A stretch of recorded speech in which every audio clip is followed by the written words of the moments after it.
কিছুদিন আগের কথা, পিঠা খেতে হলে নাকি রান্নাঘরেই যাওয়া যাবে না, তাহলে নাকি পিঠা ফুলবে না।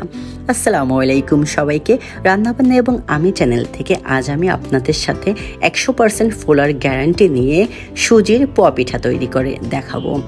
এজন্য আমি নিয়ে নিয়েছি গুড়, 1.5 কাপ পানি দিয়ে লিকুইড করে নিয়েছি। এরপর নিয়ে নিয়েছি 2 কাপ পরিমাণে ময়দা এবং 1 কাপ সুজি। এই মাপটা আপনারা অলওয়েজ ঠিক রাখার চেষ্টা করবেন। যতটুকুন ময়দা তার হাফ পরিমাণে সুজি। এরপরে দিয়েছি পরিমাণ মতো লবণ এবং সামান্য একটু বেকিং পাউডার। আমি একটু চিনি অ্যাড করেছি, কারণ অনেক সময় গুড়ে মিষ্টি পর্যাপ্ত থাকে না, তাই আর কি। এরপর আমি একটা স্মুথ ব্যাটার তৈরি করে নিয়েছি, যেটা বেগুনের জন্য আমরা করি। দেখেন আমি ভাজা শুরু করেছি। এটা আমার প্রথম পিঠা ছিল, তো এটা এতটাই ফুলেছে যেটা আমি উল্টাতেই পারছি না। তো এইভাবে প্রতিটা পিঠা আমি ভেজে নিয়েছি।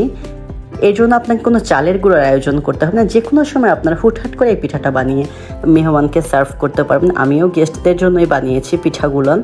দেখেন, আমার চ্যানেলটি যদি আপনাদের ভালো লেগে থাকে অবশ্যই সাবস্ক্রাইব করে আমার চ্যানেলের পাশেই থাকবেন এবং লাইক, শেয়ার ও কমেন্ট করবেন। এবং দেখেন আমি পিঠাগুলো সার্ভ করে নিয়েছি, কতটা সুন্দর হয়েছে পিঠাগুলো। আমি একটা পিঠা আপনাদের খুব কাছ থেকে দেখানোর চেষ্টা করেছি, এই যে কতটা ফুলে আছে পিঠাগুলো।